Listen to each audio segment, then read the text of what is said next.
नमस्कार, welcome back to my channel और मैं हूँ शिखा। आज हम आपके सामने एक ऐसा पॉइंट लेकर के आए हैं जो थोड़ा सा शायद आप मेरी बातों से अग्री करें और हो सकता है आप में से बहुत से लोग हों जो हमारी बातों से अग्री ना भी करें। मतलब थोड़ा सा कंट्रोवर्शियल कह सकते हैं या फिर थोड़ा सा ऐसा टॉपिक है जिसमें आपकी राय और मेरी राय शायद मैच ना करे। तो इस वीडियो को आप सुनिएगा ज़रूर, क्योंकि आप सुनेंगे नहीं तो आप अपनी राय कैसे बनाएंगे। तो ये वीडियो हम बेसिकली जो एक टॉपिक लेकर के आए हैं, जो बहुत सारे कमेंट्स आए हैं अबाउट शादीशुदा इंसान से अगर आपको किसी से अटैचमेंट हो जाए या एक्स्ट्रा मैरिटल अफेयर, शादीशुदा इंसान अगर किसी शादीशुदा इंसान से अट्रैक्टेड होता है तो, या उनका रिलेशनशिप चल रहा है तो ये सही है या गलत है, और अगर ये सही है तो उन्हें क्या स्टेप लेना चाहिए, और अगर ये गलत है तो क्यों गलत है। तो ये सारी चीज़ें हम आज यहाँ पर डिस्कस करने आए हैं कि अगर एक शादीशुदा इंसान से आपको अटैचमेंट या प्यार हो जाता है तो देखिए, मेरे हिसाब से सही गलत की अगर हम बात करें तो मेरे हिसाब से इस तरह का रिश्ता गलत है। जी हाँ, सही गलत की अगर हम पैरामीटर की बात करें तो ये मेरा पॉइंट ऑफ व्यू है कि इस तरह का रिश्ता गलत है। क्यों गलत है? मैंने बहुत सारे लोगों की काउंसलिंग भी की है इसके रिगार्डिंग, जो किसी मैरिड इंसान से इस समय रिलेशन में है या अटैचमेंट है या जो कुछ भी है। तो उन सब स्टोरीज़ के बाद, उन सब चीज़ों के बाद, और मेरा अपना पॉइंट ऑफ व्यू ये है कि इस तरह का रिश्ता गलत है। क्यों गलत है? अगर आप अपने आप को उस जगह रख करके देखिए, क्या आपके साथ कोई ऐसा करे तो आप बर्दाश्त कर पाएंगे या आपको वो सही लगेगा?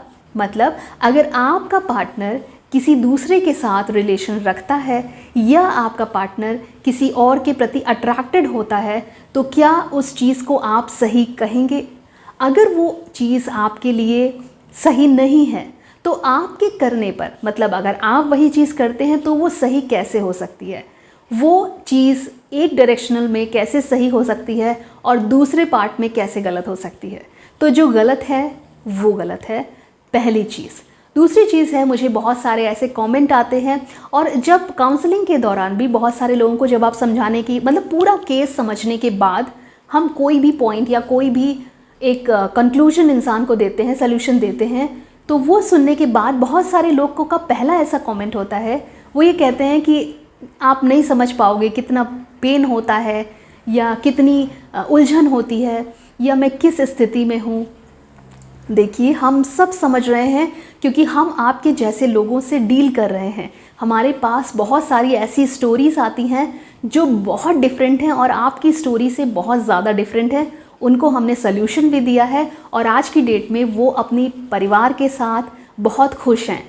कभी कभी उनको चीज़ें डिस्टर्ब करती हैं, वो फिर से हमारे पास आते हैं और हम उनको एक प्रॉपर सल्यूशन देते हैं। देखिए, सल्यूशन देना हमारा काम है, मानना ना मानना पूरी तरीके से आपका काम है।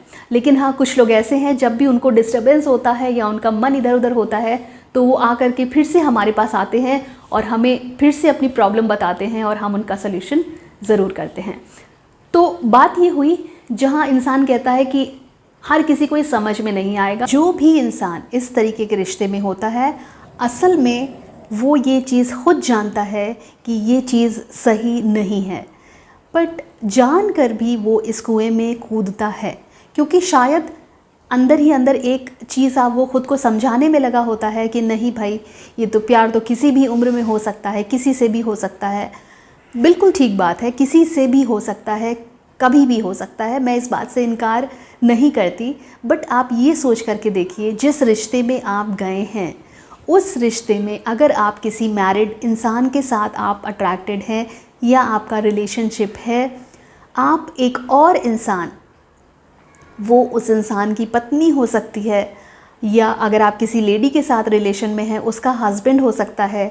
केवल आप अपने स्वार्थ, अपनी फीलिंग्स या जो भी आप इमोशंस आपके अंदर बह रहे हैं उसके चलते आप एक और इंसान को बिल्कुल ही इग्नोर कर रहे हैं और उसको आप बर्बाद कर रहे हैं। वो तीसरा इंसान जिसकी कोई गलती नहीं है, जिसका कोई स्वार्थ नहीं है, आप उसका घर तोड़ रहे हैं। क्या ये फीलिंग आप नहीं जानते? अपने दिल से पूछिएगा। और क्या ये जानने के बाद भी आप सही या गलत का चुनाव नहीं कर पा रहे? ये आपके हाथ में है और पूरी तरीके से आपके हाथ में है कि आप सही और गलत का चुनाव कर सकें। और अगर आप गलत में ही बहना चाहते हैं तो कुएं में कूदना अगर आप खुद चाहते हैं तो ये आपका डिसीजन है, ये आपका अपना डिसीजन है, लेकिन उसको भी आप उस तरीके से करिए ताकि जो तीसरा इंसान जो इस सब में पिसा जा रहा है कम से कम उसको कष्ट उतना ना हो। मेरे पास बहुत से ऐसे भी केसेस आए हैं। एक तो मुझे कमेंट ही किसी ने किया था जिसमें कि रिश्तों की मर्यादा को इस तरीके से धज्जियाँ उड़ाई गई हैं कि उसमें कोई अपनी भाभी के साथ रिलेशन में है, मतलब वो ये कहते हुए हिचकिचाते भी नहीं हैं कि मैं अपनी भाभी को की तरफ अट्रैक्टेड हूँ या उनसे प्यार करता हूँ और वो भी मुझसे प्यार करती हैं। क्या आप सच बताइए, रिश्तों की कोई मर्यादा नहीं रह गई? क्या रिश्तों की कोई मर्यादा है नहीं?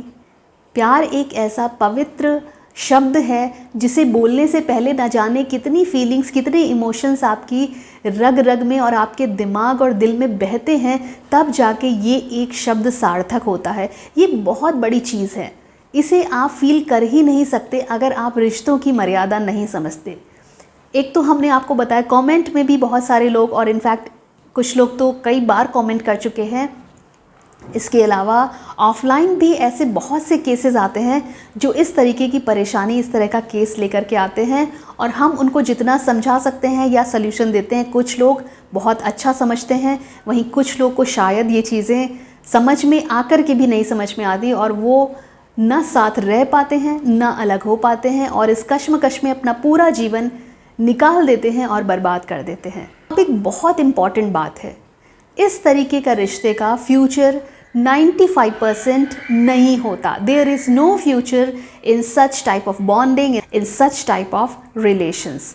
और ये तो हुई प्रैक्टिकल अप्रोच की इसका कि फ्यूचर है ही नहीं। और दूसरी बात, आप ये कान खोल कर सुनिएगा और हर वो इंसान जो ऐसा फील कर रहा है या इस स्थिति में है कि अगर कोई इंसान अपने इंसान को छोड़कर, अपनी बीवी को छोड़कर, अपने हस्बैंड को छोड़कर आपके साथ रिश्ते में आया है, तो आप ये सोचिए अगर वो इंसान उस इंसान का नहीं हुआ जिसके साथ वो इतने सालों से रह रहा था, वो इंसान आपका क्या होगा? जो उसका नहीं हुआ वो आपका क्या होगा और किसी और का क्या होगा? और क्या गारंटी है कि एक इंसान को छोड़ने के बाद जो आपके साथ आया है वो आपके साथ भी रहेगा? हो सकता है उससे किसी तीसरे की तरफ अट्रैक्शन हो जाए और शायद वो आपको भी छोड़ करके चला जाए। तो डिसीजन जो भी लें सोच समझ कर लें, प्रैक्टिकल होकर के लें और आंखें, दिल, दिमाग सब कुछ खोल करके डिसीजन आपको ज़रूर लेना है ताकि किसी और का जीवन बर्बाद ना हो। कई बार यही एक्स्ट्रा मैरिटल अफेयर बहुत भयानक रूप भी ले लेता है। भयानक रूप का मतलब ये है कि एक तो इस चीज़ का कोई फ्यूचर नहीं है, दूसरी चीज़ है कई बार जब अगले इंसान को ये समझ में आता है तब तक बहुत देर हो गई होती है। वो इंसान इस कदर इस ट्रैप में फंस जाता है कि निकलने का चांस नहीं रहता और उसके अंदर कोई उम्मीद ही नहीं बचती कि वो निकल पाएगा। तो एक ट्रैप्ड तरीके से आप इस चीज़ में फंस सकते हैं और इसका रिज़ल्ट बहुत भयानक हो सकता है, क्योंकि ये चीज़ ऐसी है ना, ये रिश्ता ऐसा है ना जिसको ईज़िली कोई एक्सेप्ट नहीं करेगा, ईज़िली इसको कोई आपको मानेगा नहीं, एक्सेप्ट नहीं करेगा और ना ही इसको कोई रिस्पेक्ट देगा। तो ऐसे रिश्ते में अगर मान लीजिए आपको समझ में आ गया भले लेट से और आप नहीं निकल पा रहे, आप स्टक हो गए हैं, ट्रैप्ड हो गए हैं, तो ये कितना भयानक हो सकता है। मतलब वो इंसान आपको प्यार भी नहीं कर रहा और वो इंसान आपको छोड़ना भी नहीं चाहता। ये स्थिति बहुत भयानक हो जाती है और ये ज़्यादातर इसलिए होती है क्योंकि जिस भी इंसान के साथ आप रिश्ते में आए हैं, अगर वो ऑलरेडी मैरिड है तो वो डिवोर्स नहीं देना चाहता अपने पहले पार्टनर को। इस स्थिति में आप क्या करोगे? आप फंसने के अलावा आपके पास क्या चारा है? और इस फंसने में आप पूरी तरीके से बर्बाद हो जाएंगे क्योंकि अगला तो ये बोल देगा नहीं मैं तो डिवोर्स नहीं दूंगा। अब आपका क्या? अगर आप गूगल करिए तो आपको ऐसे बहुत सारे नामी गिरामी लोगों के केसेस मिल जाएंगे जहां पर दो लोगों का रिलेशन हुआ, अगले की मैरिज हो चुकी थी बट उसने मना कर दिया कि मैं अपने पार्टनर को डिवोर्स नहीं दूंगा, और दूसरा पार्टनर जो उसके साथ रिलेशन में था वो शायद आज तक अनमैरिड है और उसका जीवन पूरी तरह से स्पॉइल हो गया है। तो इस चीज़ का ख्याल भी आप ध्यान में रखें। एक और चीज़ होती है, कुछ ऐसे केसेस भी मेरे सामने आए हैं जहाँ पर एक इंसान दूसरे इंसान से रिलेशन में पड़ता है, लेकिन पार्टनर ये बताता ही नहीं है, डिस्क्लोज़ ही नहीं करता कि वो ऑलरेडी मैरिड है। मतलब उसको ये लगता है कि सब कुछ एक सामान्य कपल की तरह उनके बीच में है, बट जब ये चीज़ पता चलती है कि वो मैरिड है तब तक बहुत देर हो चुकी होती है। आप इमोशनली इतना ज़्यादा इन्वॉल्व हो गए होते हैं, अटैच्ड हो गए होते हैं कि छोड़ने की संभावनाएं आपकी तरफ से नील हो जाती हैं। अगला आपको छोड़ना नहीं चाहता, अपने हस्बैंड या वाइफ को डिवोर्स वो देना नहीं चाहता। सिचुएशन इतनी भयानक हो जाती है कि या तो आप इसमें फंसे रहें, ट्रैप्ड रहें, या तो निकलने की कोशिश करें। और कुछ केसेस में ऐसा भी होता है, मेरे पास काउंसलिंग के लिए ऐसी महिला आई हैं और कई लोग ऐसे लोग हैं जिन्होंने मुझे मैसेज किया है कि वो इंसान जो मेरे साथ है वो अपनी वाइफ के साथ खुश नहीं है। मतलब उसको वो इंसान खुशी नहीं देता, वो हैप्पी नहीं है, वो बहुत डिप्रेस रहता है और वो मेरे साथ खुश रहता है, इसलिए वो मेरे साथ है। तो क्या सबको खुश करने का, सबकी खुशी का ठेका आपने ले रखा है? क्या गारंटी है कि ये खुशी जो आप उनके साथ हैं इसका क्या फ्यूचर होगा? किसी की खुशी की जिम्मेदारी, किसी का खुशी का ठेका आपने नहीं लिया है। आप अपने बारे में सोचिए। तो ये सब मन बहलाने वाली बातें होती हैं कि वो इंसान अपने पार्टनर के साथ, अपनी वाइफ के साथ खुश नहीं है और वो उस रिश्ते में घुट रहा है, इसलिए वो मेरे साथ है। तो उससे बोलिए, उससे ये बात रखिए कि अगर ऐसा है तो फिर डिवोर्स दे दो। अगर तुमको अपनी वाइफ के साथ या हस्बैंड के साथ इतनी ही घुटन हो रही है तो डिवोर्स दीजिए, मुझसे शादी करिए। देखिएगा 95% लोग नहीं कहते, वो कहते नहीं मैं डिवोर्स नहीं दूंगा। तो आप अपने बारे में एक बार सोचिए, उसके बाद आपको कोई भी डिसीजन लेना है। अब आप ये सारे स्टेप्स देखिए और आप मुझे ये बताइए कि एक्स्ट्रा मैरिटल अफेयर या किसी शादीशुदा इंसान से अगर आपको प्यार, सो कॉल्ड प्यार हो जाता है, वो कहाँ तक सही है? मेरे हिसाब से ये गलत है, पहली चीज़। दूसरी चीज़ है, रिश्तों की अपनी मर्यादा होती है। अगर किसी रिश्ते में, जैसा कि मैंने आपको एक एग्जाम्पल दिया, अगर ऐसा कुछ है तो प्लीज़ रिश्तों की मर्यादा को मेंटेन रखिए। अपने पार्टनर के प्रति अगर कोई लॉयल नहीं है तो वो आपके लिए भी लॉयल नहीं हो सकता। जो अपनों का नहीं हुआ वो आपका क्या होगा? तो ये सारी चीज़ें आपने दिमाग में रखिए और मेरा तो यही मानना है, बाकी मर्ज़ी आपकी है, आपकी राय अलग हो सकती है इन सब चीज़ों के बारे में, बट मेरा मानना यही है कि आपको कोई हक नहीं है सिर्फ अपनी खुशी के लिए किसी तीसरे इंसान की ज़िंदगी को उजाड़ना, बर्बाद करना, जो कि शायद आपके इस सो कॉल्ड अफेयर का पार्ट ही नहीं है, उसको कुछ पता ही नहीं है। आपको कोई हक नहीं है। दूसरी बात यह है कि आपको टाइम पास नहीं बनना है। टाइम पास मत बनो यार। आप कहते हैं कि उस इंसान ने मुझे बताया नहीं कि वो शादीशुदा था, तो क्या आप एक रिश्ते में आंख मूंद करके आए थे? पता कौन करेगा? जब आप किसी से अफेयर आपका होता है, जब आप किसी से रिलेशनशिप में होते हैं, तो हर चीज़ पता करने की जिम्मेदारी किसकी है? आपकी है ना। जब आप उस इंसान को समझ जाते हैं तभी तो आप अपने पेरेंट्स के पास जाते हैं शादी के लिए। पहले तो नहीं जाते ना कि देखो मेरा इससे अफेयर है, ज़रा पता करो इसकी वाइफ है या नहीं है। ऐसा नहीं होता। आप ये कह ही नहीं सकते कि मुझे पता ही नहीं चला। आपको पता करना है। हाव भाव और फ़ोन एक ऐसा माध्यम है जिसके थ्रू सब कुछ पता चलता है, और पता चल जाने के बाद आपको स्टेप लेना है। सही या गलत आप डिसाइड करिए।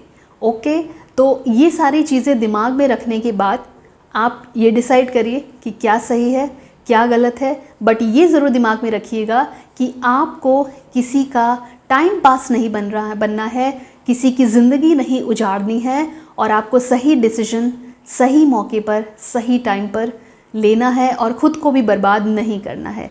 तो आज के लिए इतना ही। उम्मीद करते हैं कि ये वीडियो आपको ज़रूर कुछ ना कुछ सिखा गया होगा, कुछ ना कुछ वैल्यू ज़रूर ऐड कर गया होगा। अगर आपको हमारे वीडियोज़ अच्छे लग रहे हैं तो प्लीज़ चैनल को सब्सक्राइब कर लीजिए, बेल आइकन को दबाइए ताकि आपको नोटिफाई होता रहे हमारे अपकमिंग वीडियोज़ के लिए, और हमें कमेंट्स करते रहिए जैसे आप हमेशा करते हैं। हमें बहुत अच्छा लगता है और बहुत सारी स्टोरीज़ भी पता चलती हैं आपके बारे में, और बहुत सारी चीज़ आपकी समस्या पता चलती है जिसे हम कोशिश करते हैं कि हम अभी मैसेज के माध्यम से ही उनको सॉल्व कर पाएँ। तो आज के लिए इतना ही। Bye bye, take care, bye for now.